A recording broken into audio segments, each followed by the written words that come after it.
So guys, I was checking the other receipts for us to catch up. Let me just share my current.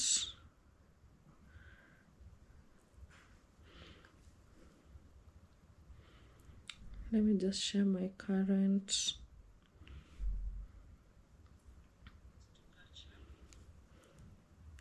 Let me just share my current live because we have changed the URL.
Guys, I will not be here for long. I'm trying to share the links so that we can start.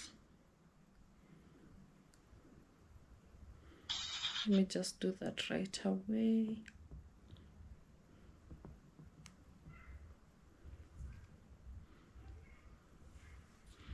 So this is part B. You can go first check part A and then you come back to part B. The other for the receipts for today, the MARTO shared the first statement, and this is what he was saying as at August 5th. There's no script for this part of life, no manual on how to publicly grieve something that was done sacred. So I'll start with what I can speak to clearly, my truth, his truth. I have lost a family as I knew it, and that loss has been louder in my heart than anything said about me online. In the past weeks, there's been noise, stories, labels, opinions, and in the middle of all that, I've tried to stay still, not to hide, but to breathe, to make sense of the storm, to hold space for pain without letting it spill into anger, all while staying present in for my children, my work, and peace. I chose silence at first to keep the peace and avoid. There's just a lot of stories there, but let's go to what he's addressing, which is concerning us. The first one is separation timeline. He's saying that they separated with KOKU on 2024 December. Initially, they were hoping to resolve or get back by March of this year. MARTO moved out by the end of April of 2025. Yeah. Choosing to remain close to the children, convened a mutual agreement was drafted in May 2025. They were supposed to make the conjoined statement that the couples usually make. Yeah, financial responsibilities. I've never abandoned my responsibility. In short, he's saying that he's been taking care of the kids, but mostly his financial debt iliingia wakati when he was making a house of, in this case, it's presumed to be Koku's mother's house. Yes, and that's when he got into debts and he needed some little bit of support, and that's when he involved her. Since Koku decided to go for an internship and he was earning, is it 27k? So he volunteered to contribute a part of that money on loan payment, but Marto told her that she should transfer that money to the house expenses. Yeah. And in the night of the question of which this is what brought all of this, he's saying that he returned home with a friend and he was confronted by the wife and it got physical, and he was trying to make the situation not to go physical. He was feeling at risk, and a lot of him defending himself. And it's a long paragraph. Yeah, and he was feeling at risk and he had to involve the police, and there's an ongoing investigations. So Koku was able to respond, and in her response she said that she has seen she has seen the address that has been made, and she agreed that they had already moved in separate spaces, but however it was to create space between them. Okay, and they were to reconvene 3 months later and assess the situation. So what she was adding is that he actually moved out without informing her. She just left for work one morning and came back and found that he had packed his clothes and everything else without one morning, came in the evening and found you having packed out, but without your clothes, just the office bed, shooting gadgets. Yeah, he had moved out but not with the clothes. Like alikuwa move out na the shooting gadgets and the office bed and the children's documentation of it. In this case I think it's the birth certificates, if I'm not wrong. And a friend of Koku even called him on why he moved out without notifying her.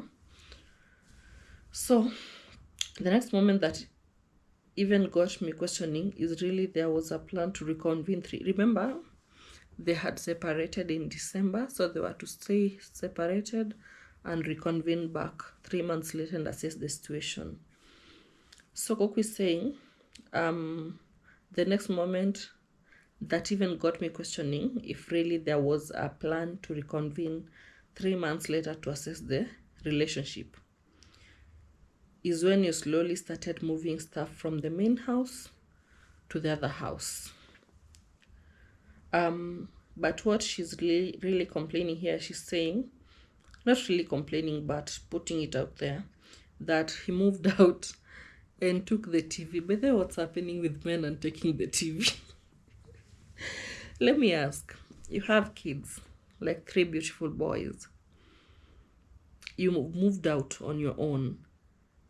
Yani hata mimi at my age, if I'm having a child, I don't think if I moved out I would really be interested on coming back to take the TV away from that child, because what do you expect them to be using? And worst is, he took the TV and told them to use the older TV, ile kitambo that Marto was having before they moved together. Yeah, that is heartless. That is bad, man. Yani, I feel there's a lot of selfishness there. I don't know whether it's because I'm a lady and I'm on the lady's side, but I feel like he was too selfish for taking the TV away from the kids, yo. But kwa KINA NDOA, she added, I will even take you further back from the thought of taking actual space from each other came up. Asked na vile men, like he was asking how when men move, venye men who move on fast, what if you start seeing someone else? What will the maintaining of the integrity of the children's space look like? Because you see, MARTO had moved away from the kids, but in the same vicinity. The office is in the same, like I think the same building or block. So she was worried, like if he moves on, what will happen like in the children's space. And he stated that while he agree that integrity will be maintained, and this includes the office in which the kids sometimes go to play. She also added that it was bad for MARTO to mention that he went broke because he was building the mother-in-law's or KOKU's mother's house. And KOKU added that when the mother retired, she gave him 2.6 million. But let me ask, is it me that I feel like it's weird for a man to be asking my mom, if let's say I'm married, for money, even if my mom chooses to offer? Like, I would rather you tell me, you take the money and then we come discuss how we'll use it. But you as a man taking money from my mom, I don't know whether it feels cringe. Like a whole two, even if you're building for her, I'll be like, no. Because how the African culture is, a man is supposed to show that he's able to provide, even if he's down, like, hata nikijua koko chini, I cover it for him, okay? And even if my mom decides to support us, she should support us through me. I don't know whether I'm making sense. Like, hiyo pesa ikuje kwangu, and then now we discuss with my husband how to use it, okay? Okay, but either way, it was given as a to support them, 2.6 million and 300k as well. Hey, you guys have good parents out here. And the dad gave out $2,000. $2,000, that's like times 129 or 127. I don't know. It's more, I think it's almost 300k or something. And again, he added another 500k. Hey, you guys,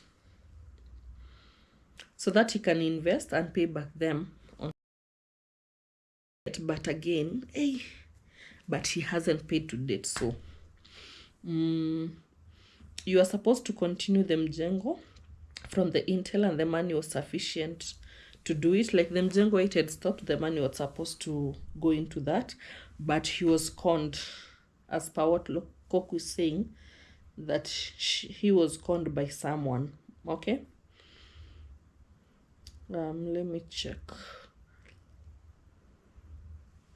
She was conned by someone.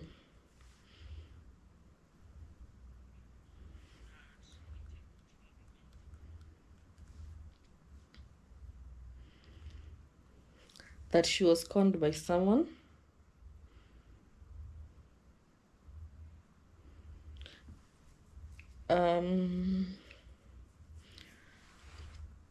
What else did she say? So KOKU felt that the burden of the debt was too much on him, and he decided that she can go back to work in corporate, so that MARTO can stop getting stressed over income ya kuwa influencer. And again, sometime KOKU was paid for iron sheets ad, for an iron sheets ad, and that money he gave it to Daddy MARTO to offset the loan that he had. And the check that KOKU gave him, it was worth 380k after deductions.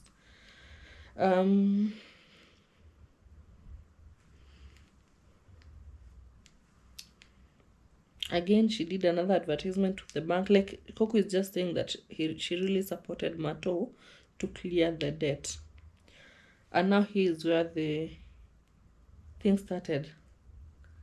That KOKU offered to be sending to him 20k per month, even though she was earning 25k from her internship. And she even had to start the chapati business. By the way, she does chapati recipes, support her. And from her volunteering to support with 20k, he started adding other expenses that she had to take care of, okay?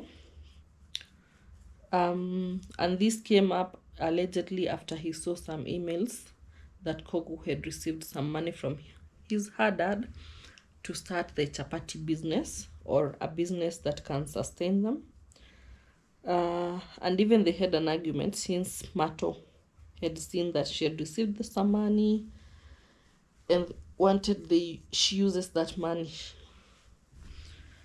And on that night, KOKU is stating that before she went to MARTO's house, she had texted him, called him, unajua ile kumjulisha like, I see what you're doing, but he didn't respond. So she marched there. He refused to open, and when he saw that she's not going anywhere, he opened the door as KOKU remained outside to avoid arguing with the girl, because MARTO had come with a girl, so she stayed outside so that she can just be the two of them talking. But MARTO was inside the house, like nile unasimama kwa mlango as you talk to the other person.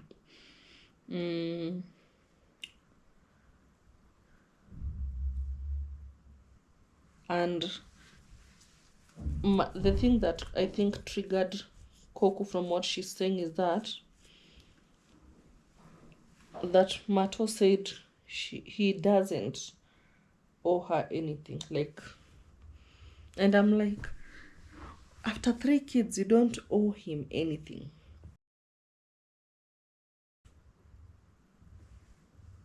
Okay, after 3 whole kids, he doesn't owe you. Yes, he doesn't owe you anything. Hey, man. And she was raising her voice, and the mother was on video call.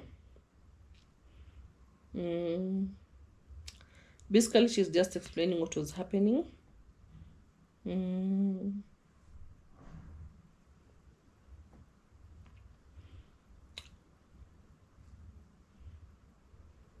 And it seems that KOKU had a lot that she was packing in, like ile unafanyiwa kitu, you pack in. And in this case, I think KOKU was still in love in the relationship, but MARTO had outgrown the relationship. But sadly, the kids were involved, like kuna watoto watatu. And what I'm feeling for KOKU is she had to stop a lot of things just to concentrate on this one, to concentrate on taking care of the children. Okay, I think KOKU is a tech person, so you can imagine having to stop all that to take care of 3 kids that you got back to back, and a man comes and tells you he doesn't owe you anything. Hata mimi nitachizi. And she stated that MARTO started kicking him, and she had to get to the fetal position since she couldn't even scream anymore. Fetal position, ile position ya mtoto akiwa kwa womb, venye anakanga ile ya kujikunja hivi.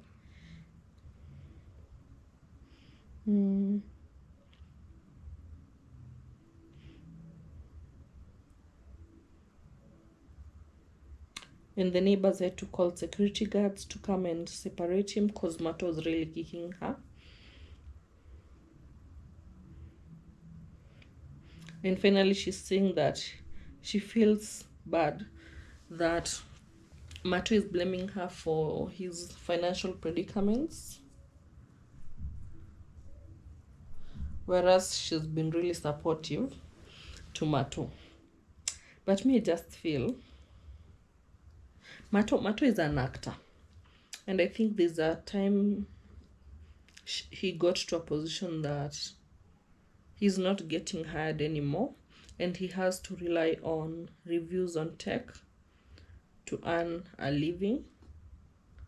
And maybe sometimes he didn't get the influencer jobs, but you see, there's a time when you've outgrown that love,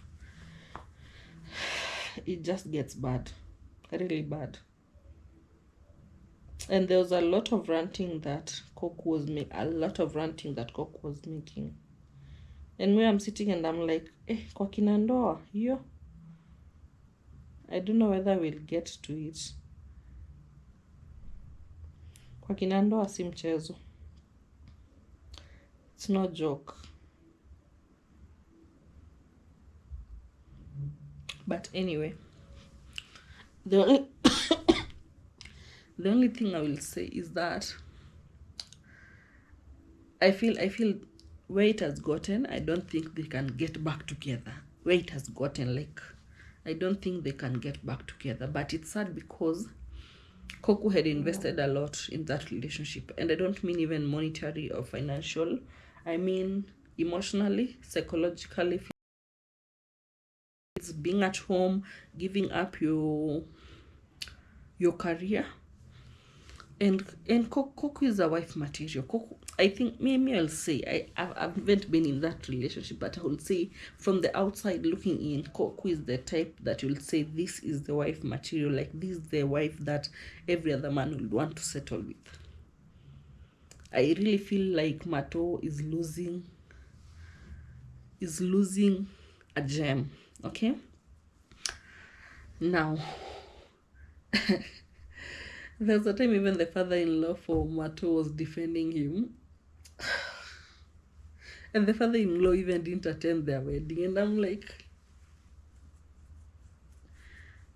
and that's what we say in Kikuyu, like father, like son. Anyway, let me not involve the dad, but he involved himself. Okay, he involved himself, and even KOKU had to respond in the first time they were arguing. But let me tell you guys, kwa kina ndoa, that one is no joke. Kwa kina ndoa is no joke. Okay, but give me your reviews on what you think about kwa kina ndoa. Give me your reviews on what you think about kwa kina ndoa. Let me know. Because where I'm sitting, I'm like, I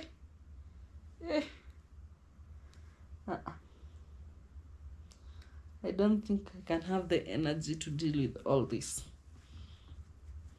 And that's why you can get a lot of people nowadays are choosing to be child-free and in the single life, because what we see happening out here, if the good girls wanafanyiwa hivi, sisi wengine tutapata kupona. Je, tutapata kupona? Dere shukisha bana, shukisha. So now MARTO reported the case and it's still under investigations and the case is going on. But for me, I think it's because I'm a lady, but I will say I really feel like MARTO fumbled on this one. MARTO fumbled on this, because it doesn't matter whether you're bringing your friend, as you said, because mimi siwezi enda kwa boy at past midnight alone with that boy na ikuwe ati we just went as friends. Make it make sense. Watu si wajinga bana, watu si wajinga.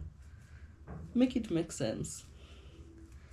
Kama menda mbogi, it makes sense, maybe it's a sleepover or something. But mimi peke yangu nimeenda na boy, and worst of all, you're going to the space that even your kids are in. I don't mean the house, but the block. Hey jamani, MARTO. Anyway, I just pray that God gives KOKU the grace to overcome this. It's not easy.